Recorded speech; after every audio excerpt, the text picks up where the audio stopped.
So today's session is about communication, and they've asked me, and I saw the promo for the session, and there's a lot of stuff that I don't think we might have the time to cover because communication is a big topic, right? So I'm going to focus on some key things that you really would want to think about when you talk about communication. And very specifically, I'm going to focus on relationships. That's communications within personal relationships, probably at work, and also how to get out of sticky situations, right? So this is the key areas that I'm going to focus on. So before we start, I have a quiz, a simple question for everybody here in the group, and feel free to write down in the chat or answer loudly. Okay, let's go. How many animals did Moses take on the ark? How many of each animal did Moses take on the ark? Pairs. Pairs, okay. Some more? 2 by 2. 2 by 2, okay. Anything else? It was Noah, right? Not Moses. Yeah, Moses was not on the ark, it was Noah, right? So, you see, one of the main things about us, right, when we communicate is many times we communicate without thinking. All right. And this is strange. This is strange that we always think that we are acting in our best interest, but we're not. We're just quickly responding to stimuli. Right. And this is not anything that's wrong with us. It's basically our survival skills. Right. So way back as we progressed as human beings on this planet, right? As we came up from the grassland to the savannah, right? At that time, our brain evolved what is called as the fight or flight syndrome, which is basically you hadn't have the time to think whether that small sound in the bushes was the wind or was it a tiger. When you heard a sound, you would run, right? Because if you did not, you would probably get killed if that was a tiger. So you're instinctively looking at just responding without thinking. Now, we've come a long way since then, right? Nowadays, there is no tiger in the bushes, or we're not worried about the berry that we're going to eat is poisonous, but the same response mechanism is still alive.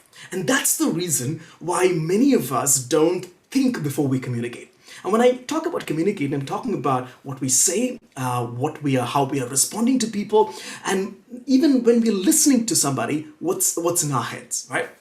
So now, by now you have a picture of me. Some of you might know me. Some of you do not know who I am, right? But by now, you've already created what is called as a picture about me, right? So one of the persons who introduced me told that I've done workshops in 22 countries and 5 continents, right? So a lot of you are now like thinking, अरे यार ये तो बड़ा आदमी हो गया यार, ये कुछ बड़ा आदमी है, जीसूद का international coordinator था, which by the way I wasn't the international coordinator, I was the assistant international coordinator. So people would suddenly there is a picture about me, right? And then you look at it, दिखता तो इतना, it doesn't look like a pretty old guy यार, शान लग रहा है, look young chap, right? So what is this guy's story, right? But this is you've already created a story in your head about me, right? And everything that I'm going to say is dependent on that interpretation of that story, right? And now you're thinking, again, he's speaking a lot of sense also, right? And his English is also good. So was he in India or was he in Australia?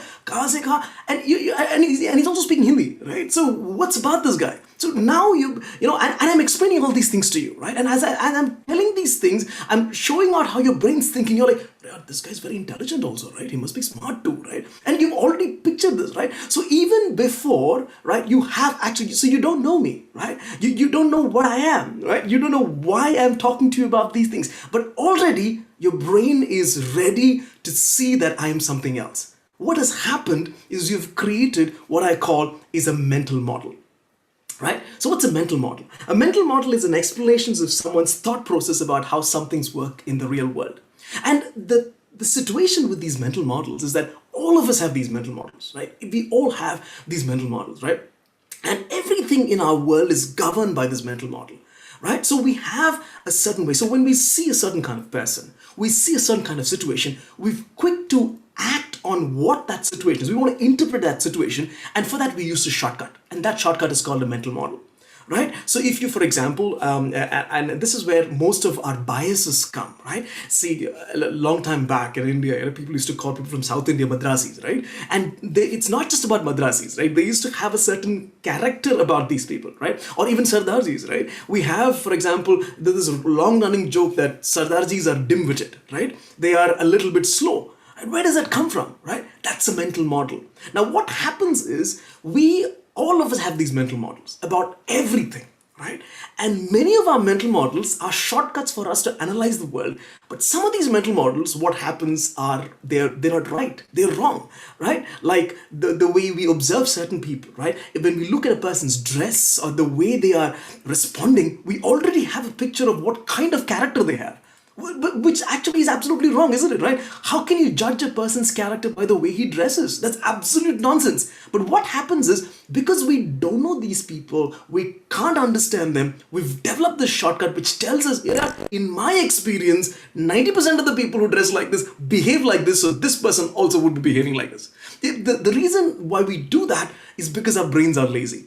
Right? Our brains don't want to analyze situations. It's because the brain is the most energy hungry organ in your body, right? And it does not want to actually use its energy. So that's why we don't think. We want to act on these shortcuts. But the result of this is we have a lot of problems. So one thing is the framework. So what I wanted to tell you is that we have these mental models and we need to reshape some of these models. We need to re-understand these models if we really want to effectively communicate, because communication is the second part of that process. Once we have this model, then we are responding to that model, and that's communication. Now, if our mental model itself is wrong, the way we're analyzing this information is wrong, then definitely the communication that's going to come is going to be all the way wrong. Right? And all of us have been in these sticky situations, right? Where we've said something. Now, one of the problems with these mental models is that it's not just about having a wrong interpretation, right? Your mental model wouldn't allow you to know that you've made a mistake, right? How many times have you walked away from a conversation where you felt that it's the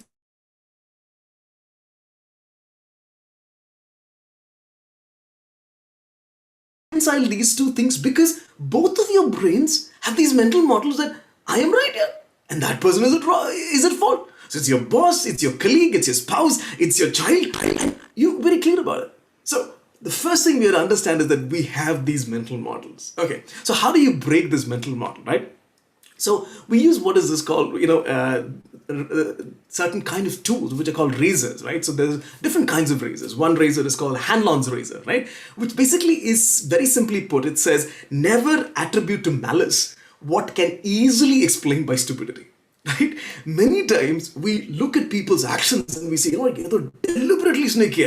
Right? I know this for a fact that this person intended to do only this to me. This person was thinking only about me when they said this thing.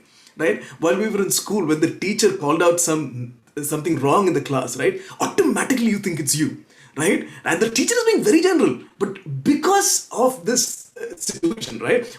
Because of our mental model, that we assume that it's us, right? So this is a tool. This is called Hanlon's razor. It's a tool that helps us to say that, yaar, there could be another explanation, and that explanation is probably that person is ignorant or stupid. Right? It's not that they were acting out of malice. They were not out to get you. Right? So there are different kinds of these kind of razors that we can use. So this is one example. I would definitely want you people to have some time to go and research these things. Like just look up razors to sharpen thinking or mental models, and you'll actually get a lot of these tools in which you can analyze people and say. Now, one of the things I want to talk about here is that look at how Jesus reacted. Right? In the gospel, you see a lot of people who people had these mental models about. Right? You hear this woman who's caught in adultery. They have a mental model about her. She's a sinner. She's going to hell. She needs to be stoned to death. Right? How does Jesus look at it? He doesn't see what they see. He doesn't have that mental model, right? He doesn't have that idea about that person, right? You see that woman who comes and washes his feet with perfume, right? Everybody is like, she's a sinner. But Jesus has a whole different way of looking at that person. He was a person who did not have a mental model about how other people think. So that's the first thing that we need to understand about communication, is that there are mental models and there are tools that can help us break down some of these mental models so that we have this kind of way forward. Okay, so one of the most important things about this, for example, Hanlon's razor, is that by default, we assume when somebody does something that's bad, that they have a bad intention, right? And then what we do, we avoid communication because we're like, I know for a fact, and so I will not respond. right? You will ignore opportunities. You will start blaming others. You want to be at the center of attention. All of these things are what by default we do when we react, when we are in a situation, right? What this razor helps us to realize is that there might be other causes, right? That person wasn't ignoring you, right? They were ignoring everybody, right? It just happened to be that you also were part of that, right? That your wife did not intend to burn the food to make you angry. It could have been that she was focused on something else and she did not check the food, right? And what happens when we start to say that, right, is that we start communicating better, right? We, instead of not blaming that person, we say, you know what, can I come and help you? Right? And most importantly, we take a neutral position, right? And that helps us to think clearly. You know what I told you in the beginning, that we don't think. So this kind of using this thing, like saying, you know, that's not that person's fault. There might be probably another explanation for that, helps us, gives us that time to start thinking. Right? So now the number one skill, right, for communication is active listening. Right now, many of you right now, all of you are listening to me, right? But how many of you are actually listening? How many of you are actively listening? Right? Some of you are looking at the presentation, some of you are looking at my my video here, right? But and some of you are saying, "Arey, kya bolne wala hai? What is he going? Where is he reaching with this?" Right? You're trying to interpret, right? And that's what the brain does. The brain is always looking to predict the future. When I say predict the future, the brain is trying to say, what's next? It's just so that we're very anxious, right? So we want to know what can happen next. And that's the reason why the brain is busy trying to predict. Now, when we are listening to somebody, our brain is already doing this. We're trying to look at what's next. And because of that, what happens is we are not focused on the conversation. And that is where communication kind of fails. Now, think about your boss. Think about your superiors at work or school. Think about your relationship with your parents, with your spouse, with your loved one, with your children. What happens when they are talking to you? What are you doing, right? And if you're not actively listening, what happens is you miss that communication. So you miss how they're feeling about what they're talking. You miss the importance of what they're saying. And what happens is at the end of it, that person feels even more hurt than when they started out. That relationship starts to kind of like, starts to crumble there. So what are some of these mistakes that we do when we are listening, right? So one of the most common things is daydreaming, right? Thinking about something else, right? This person is talking, but we're in our own whole world. Second, we're thinking of what to say next. And this is very, very common, especially Indians, right? We have this habit of when somebody is talking, right? Be it the workplace, be it at work, even in an argument, you're not listening to that person. You're like, how can I defeat that person, and so what should I be saying next, right? The next is we start judging the other person, right? Who is this person to say this? Why are they saying this, right? And by judging, we also do another thing, right? We're judging that they are judging us, okay? It's not just that we're judging them, we're judging the fact that they are judging us, right? And automatically you start to become defensive, right? And finally, we also listen with a specific goal or outcome. So we're like, you know what, saying, I have this point. I want to make it clear. तू जितना भी बोलना है तेरे को क्या बोलना है, you start talking. I am going to at the end bring the conversation back to where I started. Right? So that is where I want to go there. So you completely miss those nuances of what those people are saying. Okay, so these are some of the mistakes that we do when we're actively listening, right? So what can we do instead? It's pretty simple, right? 4 things. Number 1. Respond to the person who's talking to you with some non-verbal involvement. So nod at that person. Try to say yes. Show that on your face, right? React, emote. Like, oh, I did not understand that. So as you start perceiving and you're actually being emotionally involved with that conversation, that person feels that you are actually there with them, right? So if that person is talking about something that's painful, try to emote with them. Say you're sorry. It's okay. It's fine. Touch that person. Give them a hug, right? Don't get defensive, etc. Right? Second, you pay attention to what that person is, not to your own thoughts, right? Try to start empathetically thinking, oh, that person is going through this thing, right? And that is why they are talking about this. Don't judge, right? Don't be about whatever that person is, right? Don't think about why and how. Just listen. And finally, silence. That's very, very important, right? Now, there's also the simple hack about communication, right? If you want a person to talk, all you need to do is not talk, right? Have you noticed that in conversations, when you just stays silent, people start talking a lot and they keep on and keep on talking. All they need, because people ultimately want to connect, right? They want to share. So when I say tolerating silence, it means actually giving that person some space to actually express themselves. Now, if you're quick to jump and offer an explanation for what they're thinking, automatically that person will shut down. They may not be able to come and grow in and continue that conversation, which means that that communication starts to get blocked. Does that make sense? Right? Okay. Am I too fast? Am I can't see you. Just perfect. Yeah, it's Am I good? Yeah, okay, all right. So to correct me if I'm getting too fast. I might sometimes get a bit carried away. Okay, so how do we communicate in personal relationships? So when I say personal relationships, it's interpersonal, right? So it can be in your workplace with your boss, it can be with your parents, it can be in ministry, it can be with your friends, right? Now, there are 4 steps in which you can actually get to effectively communicate in your relationships. And the first is that understand that you need to observe, not interpret and evaluate. Okay, what do I mean by that, right? Right? Try to communicate your observation without labeling or interpreting them. Right? What does that mean? Right? Many times, what we try to say is, for example, right? Let's say somebody has come late to a meeting, right? Now, what we want to say is that what we're trying to say is, I've realized that you're late or you've not valued my time. But what we end up saying many times is an interpretation of that valuation, right? You say, you know what? You're always late. Now think about that, right?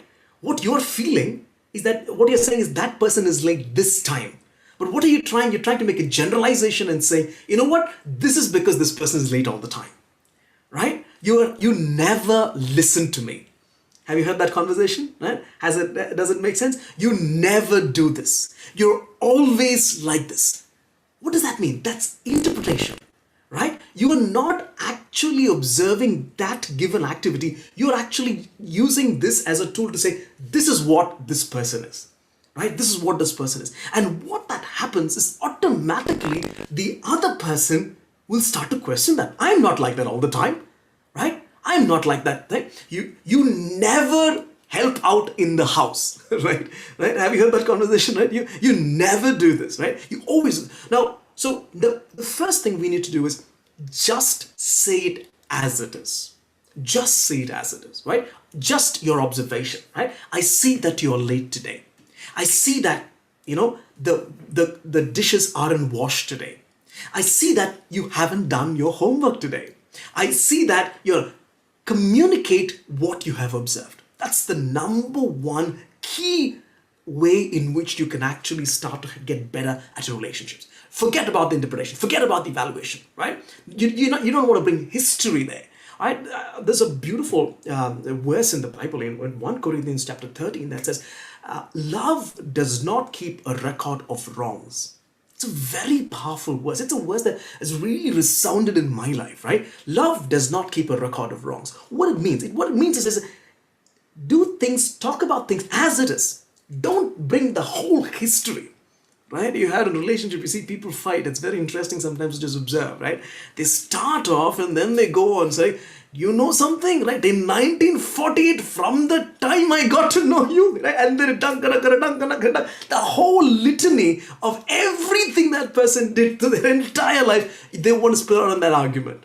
What's happening there, right? You're actually interpreting and evaluating. And what it makes is, it creates a path for you to go away from the actual thing that you want to talk, right? And you get carried away. So that's the first thing, right? Communicate your observation, not your interpretation or your valuation. The second thing, right? It's important that you communicate your feelings. Now, many times in an argument, right? See, an argument happens because there are hidden emotions, right? You felt wrong, right? And what you want to do is you want to express that feeling in a non-judgment way. You don't want to make it, right, your thoughts. Don't communicate what you're thinking about that person. Communicate what you're feeling about that person. And this is one of the main areas in communication, or the biggest breakdown that happens in communication. Many times People, instead of conveying what they're feeling, they convey what they think about the other person. And this is where we make the mental models also come here, right? You are a bad father. You are a bad boss. You're a bad employee, right? You are a person who is like this. And this is where your thoughts are coming. But actually what you're trying to say is, you've hurt me this time, or I felt wrong by this. I don't think you have treated me well. That's a very simple, specific thing about what you're feeling, right? I use this simple formula here, right? So this is a tool that you can use in your conversations, right? Say this, right? When you do this, I feel this, right? Instead of saying, I think you are a no good spouse, right? Instead, say this, when you did this action, I felt this. Now that makes the other person understand exactly what they did and what it made you feel. And you can add one more extension to this and say, I would like you to do this instead. Then you're giving that other person a kind of room to say, oh, this is expected behavior. Obviously, in adults, we want them to do that. But in case that doesn't happen, I would say, if you can even just express this simple thing, when you do X, I feel X. That changes the way that you will be communicating, right? So the next thing, the third point about communicating effectively is focusing about and expressing your needs. You have to communicate that. Many times what happens in a communication is you talk about why and the other person, everything, but you fail to actually talk about this last thing, that you need this, right? And you assume that other person will know. अरे उसको तो पता होना चाहिए ना. अरे वो, he likes me, right? Or she loves me. She's my boss. She's my father. She's my husband. No, people are stupid. People miss messages. People miss cues, right? You know, this funny thing that happened to me, my wife and I the other day. My wife was trying to communicate something to me, and she was giving me these hints. But I'm this idiot. I was not at all looking at the cues, right? And after that, my wife came and told me, I was trying to keep this. Why aren't you focusing? I'm like, oh, is that what you meant? People need clarity. So please speak exactly what you have to need. And talk about this. Eh? I am feeling annoyed with you right now. And I'd like you to please stop. Very important, right? And that's why you'll need to also use, this thing about, right, about this thing called strategy, right? For example, one of the things about couples most happens is, and this is another, like I said, we don't have too much time, so I'm putting in a lot of stuff here. One of the things that couples, you especially, couples need to realize is that 10 p.m. at night is the worst time to pick a fight, okay? Because you've already drained, you've lost your willpower, and you can't do this. But what happens is, many times we go at it then. We just go at it then, right? So what's the strategy that we can use there? The strategy there is to say, you know what? I am feeling hurt, but I'd rather we discuss this at a better time when you are available. Right? So by making this about that strategy, you're actually using communication to actually better your communication, right? And finally, request and demand, right? It's very important that you give exact, clear request about what exactly it is, right? It's, you can say, this is why I want you to come on time. Very clear, very specific. Instead of saying, why haven't you arrived on time, right? By clarifying that request, you're actually getting. So this process, this 4-step process of going through, observation, your feelings, communicating the need and request will ensure that you're actually communicating in a wonderful way with your partner, your boss, etc., etc., etc. Now, I like to focus on one model here, and probably will take some questions after this, right? Now, many times we have two ways of responding. One is an active way and a passive way. By active, we're involved. Passive, we're not involved. Very simple as that, right? And then we have two options of doing it. We have a constructive way of doing it, and we have a destructive way of doing it. Now, many times, what do you think we default to? We go very easily to an active, destructive mode. Because we're out for vengeance. We think that the other person has done something against us. And therefore we have to do something right now, right? And we have to be forceful about it. And many times, because it's that whole adage about among Christians, somebody when say if somebody slaps you on the right cheek, what do you do? Right? Now, the Bible tells us we have to show the other cheek, right? But what do most of us do? We like, अरे उसने मेरे को थप्पड़ मारा है, मैं तो दो थप्पड़ मार के उसके बाद I'll think about should I show my cheek, right? Why? Because we want to respond immediately. We want to get out. We are thinking that that's the only way we can resolve the situation. But what's happening there? We're not thinking. And think about it, what's happening? When somebody speaks something ill of us, or somebody hurts us, our instinct is to hurt the other person back, or to get revenge, right? Not to process why is it happening.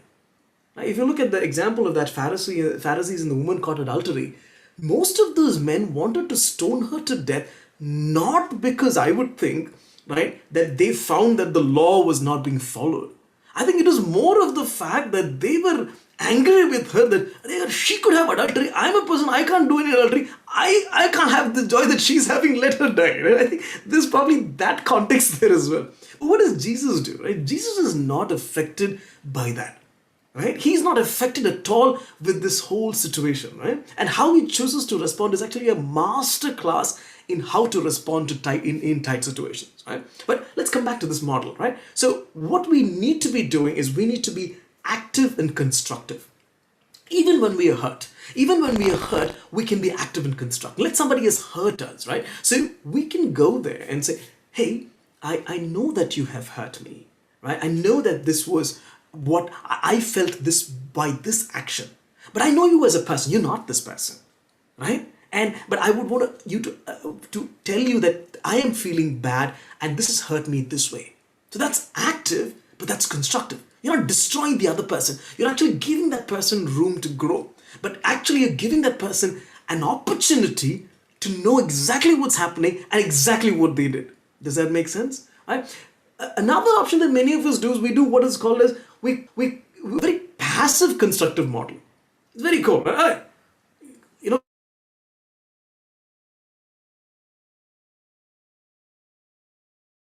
Constructive, you've apologized, but it's very passive. You're not really looking or empathizing with the other person. And the worst part that can happen is the ignorant one, right? That you're passive and you're destructive. You don't care about it. So ask yourself, when you're in a communication breakdown, right? What is the model you're using? Are you constructive? Are you active? And this is what will mold us into making better communication decisions, right? Does that make sense? All right. So I think with that we will probably give you a couple more of ways in which we can do that, right? So one of the nurturing model is, that's great, I'm so happy for you, tell me more about it. You're actually wanting to be active, involved in that, right? Cold is like, that's good, right? It's like I have a 9-year-old daughter. It's a lovely girl, she just turned 9. And some days when she comes from school and I really like to ask, hey, how was school today? What happened? What did you learn today? She's like, it was good. It's a very passive kind of thing, right? It's like, it's okay, but it's not really helping the other person. And many times in our communication, this is a model that we employ, right? It's okay. Chalta, how are you feeling? I'm fine. You don't want to give in something more. And the other person feels kind of like, oh my God, there's nothing more. I don't have anything more to continue, right? Ignorant is, you're saying this, right? It's like a passive destructive. Right? And finally, the hurtful is, you're actually making sarcastic comments. And that kind of changes, the way, the other person will perceive you. Okay, so I think I've talked about a lot of stuff. And is there somebody? Yeah, something on the comment here. Okay, good. All right. So I think we have a little bit of time for questions. So if you can get ahead, you can ask me, you can put in a chat, and I'll probably take some questions now.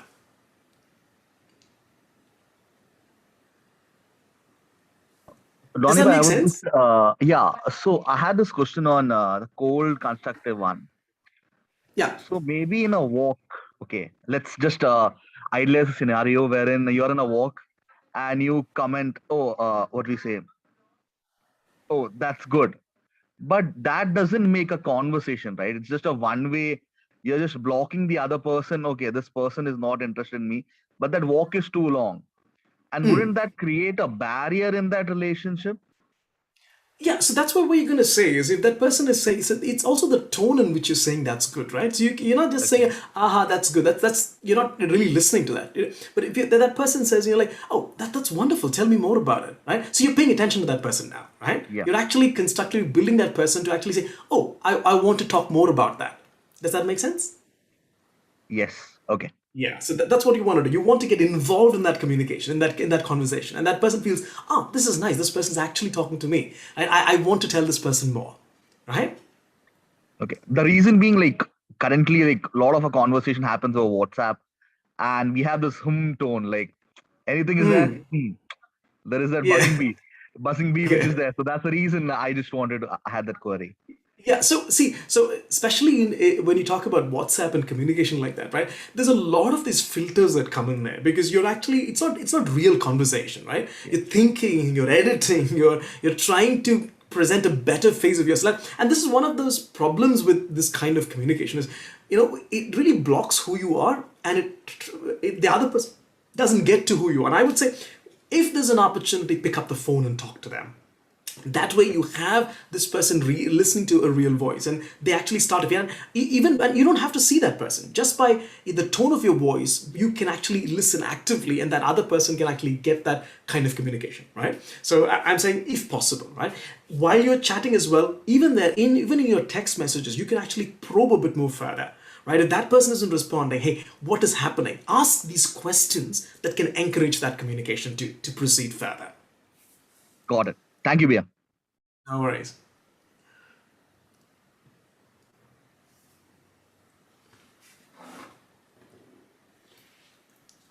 Yeah, I have a question. Yes. You said that during a fight, when there's a conversation and then all the history down the line, 1940, everything comes up. Okay?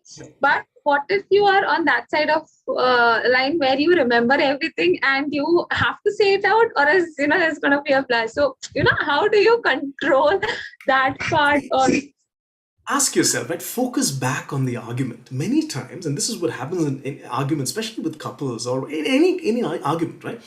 Instead of addressing the issue at hand, you are trying to go bring something that happened, way back in 1972. Why?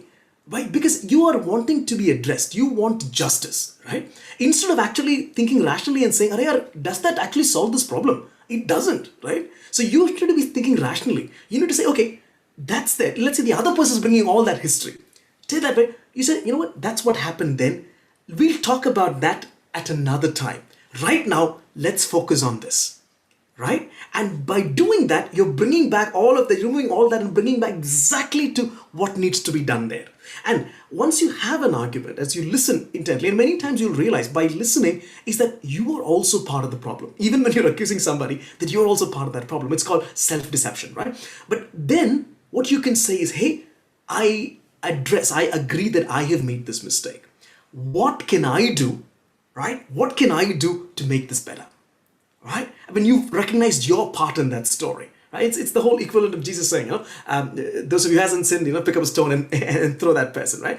And doing that, right? Now, let's say that you have no fault. Okay, you've not done anything. You are, directly, you've just returned from heaven, and there's no sin on your part, and you're absolutely, spotless, right? There, and the blame is entirely the other person. There, you can be considerate about this and saying, hey, I am going through this. I felt this, right? I don't want to feel like this again, right? What can I do so that it'll help you not do this again? Now that word will make the other person really look into themselves, right? Because you're not blaming them. You're telling them you felt this, and what can you do to help that person? And that person, unless they have a heart of, steel, they're really going to see through that. Now, many times we don't understand these basic levels of communication. That's why by the time you get to a session like this, you've already had these mental models. You've already got this kind of things about that people, and it's sometimes difficult to go back. But I would say it's never too late to start. Okay. Right. yeah, thank you, Vijay.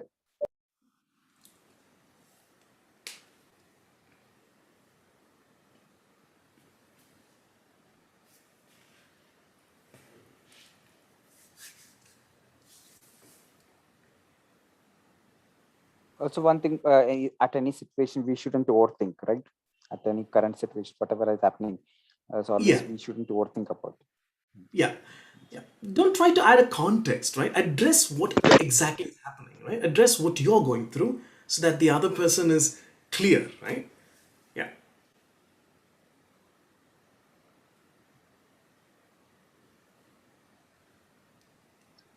Yeah, I had this doubt, like if arguments are healthy, or using down the line, like can we talk about it? Like how is it? Like are arguments healthy to have It in? depends on who you're arguing with. So, but think about it, right? Now, definitely, if there is a problem, it needs to be addressed. Not addressing a problem means there's going to be a bigger problem, right? So you have to address the problem.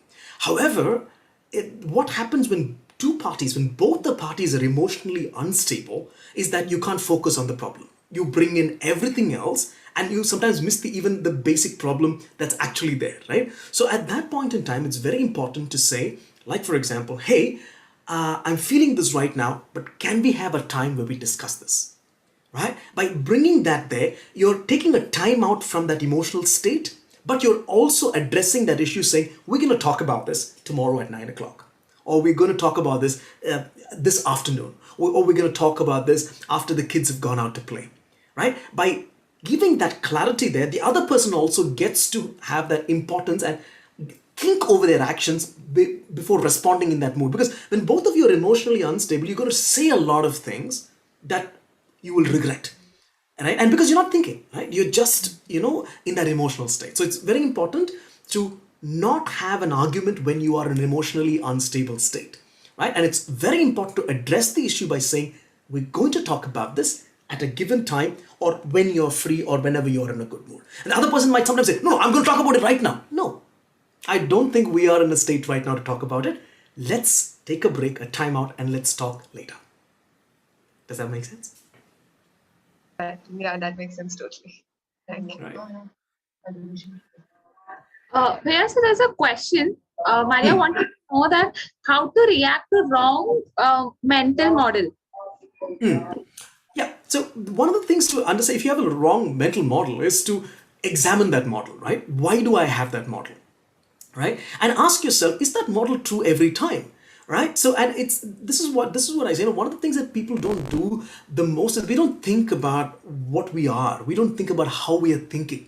We've always assumed that our thinking has been right. And what is our explanation for that? Arey yaar, itne saal to humne ji liya, I have survived, so I must be right. Right? No, it's just that a matter of chance that you survived. You did not survive because you were smart. You survived because other people did not take you to task. Okay, so your models need not be perfect. Right? Now that's why it's very important for us to have what I would say is an anchor. Right? And I think the Bible is a very good anchor. Right? The gospel, the word of God, is a very good anchor to evaluate your models.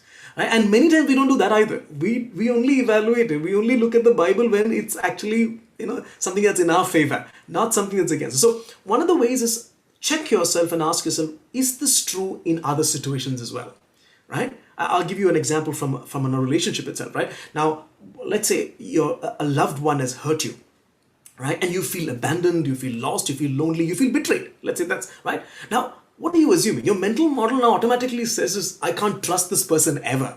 Right? Because you're true, that situation has happened. But if you just ask yourself, is this person like this all the time? Has every instance of this person the same?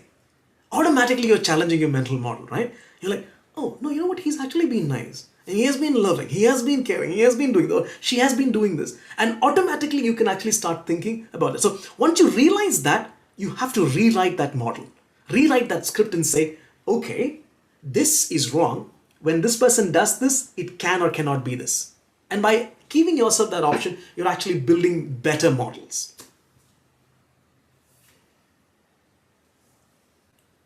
So, Chata, should we have a mental model, or should we be like these, having no models at all? Models are our way of navigating the world. We can't live without models. We all have these models, right? What we need to do is, are these models correct? We need to start checking these models and reconfirming them. And one of the words I said is through the gospel, right? Look at this gospel, because we can't be perfect like Jesus. We are on a journey to get there, right? But in that process, we can develop these good models. right? So there are good models and there are bad models, right? So the closer we are to better good models, the more ideal Christian life we would live, right? So one of the models that you can have is I will not judge somebody by what they have done. That's a very good model, right? And by having that model, you get time to observe and say, oh, what is this action? Why did they do it? What's the backstory? So models are good. Models are what keeps us alive. Okay. Hi, Bhaiya, you said when you are or when you want to patch up with somebody, you tell them that particular instance wherein when you did this, I felt bad. You should have done that way. When do we tell that? Because the moment you tell, there will be their own justification from the other side, right? Yeah, they will justify, but what you're trying to do is you're trying to, instead of saying and assigning blame, you're not saying, for example, you're not saying you are a liar, right? You are saying, when you lied to me, I felt this. So you're calling out a very specific action, which they cannot deny, right? And what you're saying is, whatever that action is, that action has an impact that made you feel like this, right? So you can say, when you lie, I feel hurt, right? Now, but if you say you're a liar, there's a question because that person is not lying all the time, and that person will automatically start defending and say, I'm not a liar, right? But when you say, when you lied this time, I felt hurt. So you're saying, I'm not branding you as a liar, I'm saying that this lie hurt me. So that's why it's a very powerful tool, and that's something that you definitely need to use in every conversation, in every communication that you're having, right? Addressing it very specifically rather than a blaming or giving that point.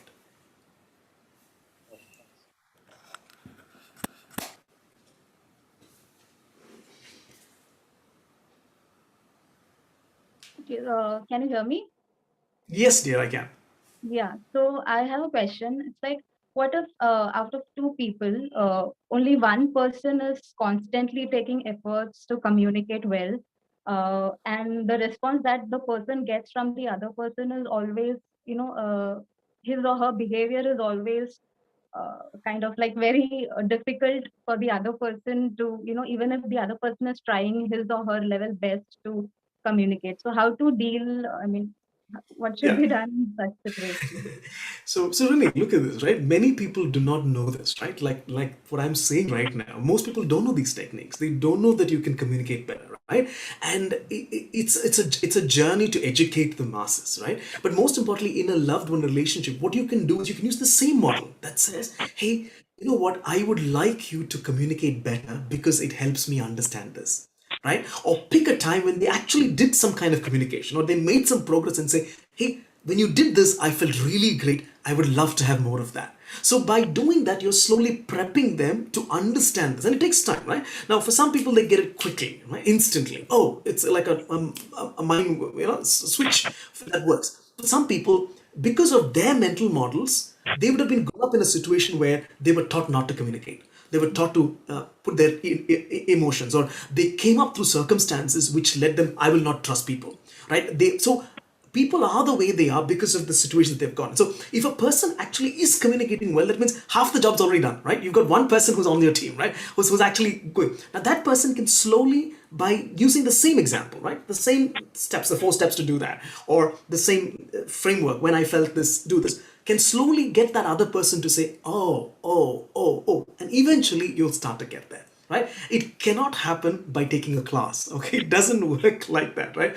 Just because if, for example, you've recorded this session and it's like, you know what, are you Dony Bhai ka wo session dekha na, tera life, it doesn't work like that, because you have to be involved, you have to understand what that is. And there's no better way of understanding than actually being through that process, right? So, yeah, I hope that answers your question. Yeah, yeah. Thank you very much. How can we stop ourselves from judging others? That's very interesting. See, I think, think about it like this, right? Why do we judge others? We judge others because we are lacking acceptance in ourselves, right? We're not really sure about ourselves, right? And that's why we want to judge others to say, you know what, I'm okay, right? That's our first thing. So it's basically a lack of self-acceptance of who we are. And I would say that's why when you come to the ministry, if you understand that you're a child of God, that you are a person who's been gifted and given this freedom from sin and who's been forgiven, then automatically you don't want to judge the other person, right? You know. Now, another area of why we are feeling this judging others is also because of a lack of love, right? We don't receive this love and then we want to get that by accusing somebody of something. And I would say that means that we need to share about that, especially if you're in a relationship or you're married or with your parent. You would have to go and tell that to your parent or to that relationship with the other person. Say, hey, I need to be loved more, or I'm feeling this lack of love. Now that will actually, when you start getting that love, then you start accepting yourself, then you automatically don't need to start judging others. Does that make sense?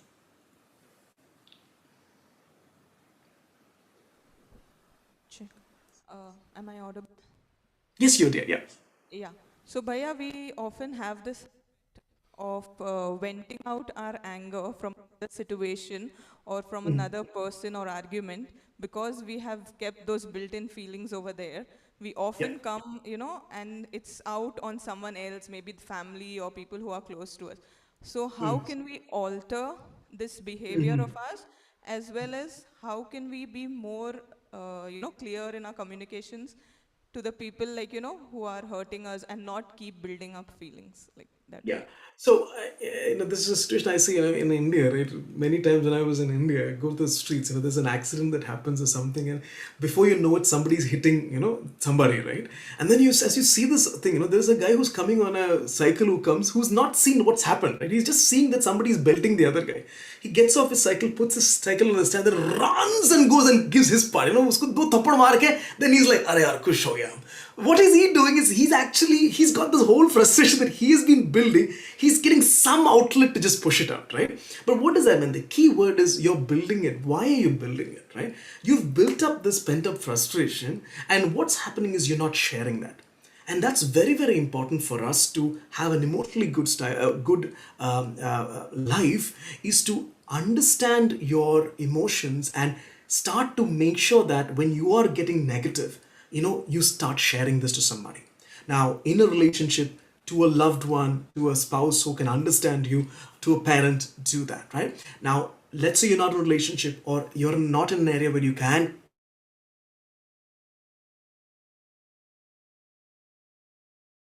in your confession, let it out.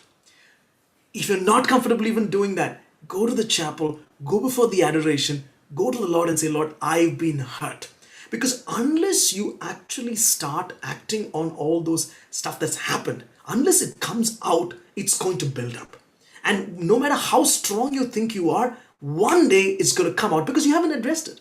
Right? By addressing it, by sharing it with somebody, and that's the most effective way, is to actually share it with somebody, and if possible with the person who has hurt you itself, because it means directly addressing that situation, or with somebody who understands you. It's like secondary way of addressing it, or a third party, right? A priest, or with God, where you're actually saying, you know these emotions, you know who I am, you created me. If I can take this back, what's happening is you're releasing that. But one of the key areas of that is, by addressing that, is you need to get resolved within yourself, which means if you've been hurt, you must feel that your hurt has been addressed. Otherwise, it hasn't gone away, it still is there. So how do you do that, right? So with somebody who has hurt you, you should start and have the same. So you know what? When you did this, I felt like this. And remember, what you're looking for there is not that person say that you are sorry or that they're sorry. Many times when what happens is, if somebody has hurt us, we want them to, apologize. But have you noticed that if they quickly apologize, you're not satisfied? You're like, you're still angry, because that's not what you want. Is not that you don't want that person to apologize. You're like, you have to listen to what I have to say after that you apologize, because what we are happening is we are hurt, and when we are hurt, what we need is love, right? The apology or that thing or that person doing is not going to work. So there, what you want to be asking for is also love, right? Instead of saying I want an apology, you say, I've been hurt like this. I want to feel normal. I want to feel better. I want you to love me. And that is what's going to change. I'll come back to that incident of Jesus. What does Jesus do? That woman caught in adultery, she's feeling miserable. What does Jesus do? He offers her love, right? He's like, I love you. I will not judge you. I think that woman, that would have made her much more repent than the fear of, being stoned to death. And that's very simple among us as human beings also. So it's very important for us to focus on that, and so say, look at why you're feeling bad, why you're feeling hurt, and what actually can set it right. And remember, it's not the apology, it's not justice, right? It's love, right? Because you were hurt. When we were hurt, what's happening is you felt that you're unloved. That's what happens, right? That's why we feel so angry about it, because that's what affects us. So address that, get there. Like I said, there are a couple of ways. One is communicating directly with that person. Second is going to a friend who will understand you like this, not somebody who will join you and blame the other person, but somebody who can actually say, you know what, I understand, right? Who's empathetic to you, right? Go to a priest or go before the sacrament and ask the Lord to actually bring that healing into your life. So these are ways in which you can feel loved. And once you feel loved, you'll have the strength to go back and address that situation so that it doesn't repeat again, which is very important, right? Otherwise, that person, might not realize. So by talking and communicating and saying, you know what, this is what I'm feeling, you can prevent that from happening in the future as well.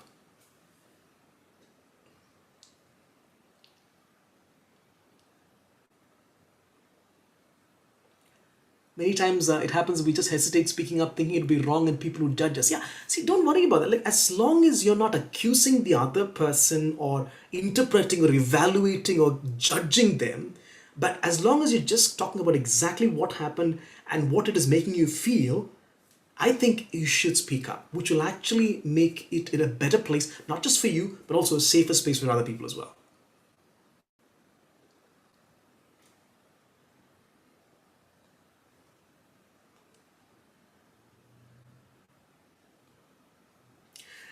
How do I present a positive mental image in front of others? Well, you have to be honest, right? So if you don't have a positive mental image, means you need to work on yourselves, right? You need to start looking at why and how, and little by little, right? So I always talk about this, right? It's something called as the 1% rule, right?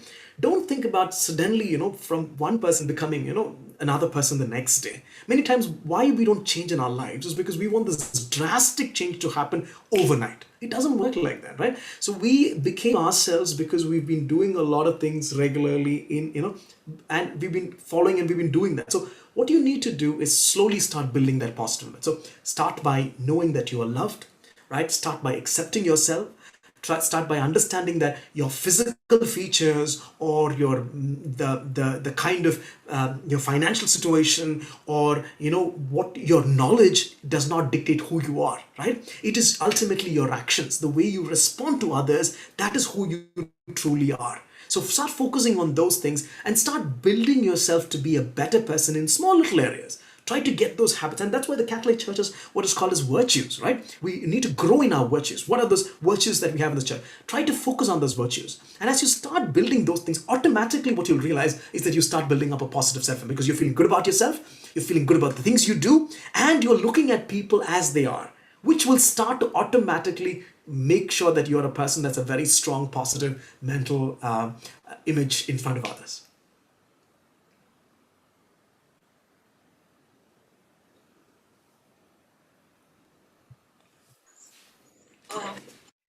I think we might be having a lot of questions, but I'm so sorry. We'll have to stop here.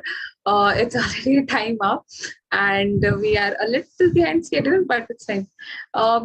Thank you so much, Bhaiya, for accepting, for telling a yes and coming here. I have a lot to say about the entire session, pointing out everything, but I'll just tell about the key points that I've written down. The way you explained about the mental model, I think for many of us, it was the first time that we even understood or we came to know there is something known as mental model. Like, we knew that we obviously looking at a person, we start thinking that person is like that, but we didn't know that is called as a mental model. The way you explained about each and everything, the listening next part, ways of listening to do better communication, the tools that you said, especially people are stupid, the way you mentioned it. I didn't say that people are stupid. There's an explanation that they can, what they're doing is out of stupidity. Okay, so yeah. The way that you have to tell people, communicate each and everything to be in a healthy relationship. I think, and the best part was just with one example, you explained all the 3 pointers. The Pharisees were upset that they could not have the joy of the adulterous woman and the way that Jesus loved the adulterous woman and everything. I think one example, 3 points of view, it was really, really nice. Thank you so much, Bhaiya, for everything. No worries. It has been a pleasure. It's been a thing. I do have a newsletter where I write probably every week about stuff like this, about mental models, about how you can better your life, etc. If you guys are interested, just you can always come onto my website. It's donnypeter.com. There's a very simple email address column there. Put in your email address and automatically you'll start getting every week when I write about stuff. If you're interested to know more about stuff like this. So it's an open invitation if you guys are interested. So just hop onto donnypeter.com and then we'll stay in touch that way. Yeah, Thank yeah, you of so- course, are interested. It's written down in the chat box also, guys. So do go and follow. No worries. Thank you very much. God bless you all and please communicate better, right? Thank you. Thank you. Thank you, Bhaiya. See you.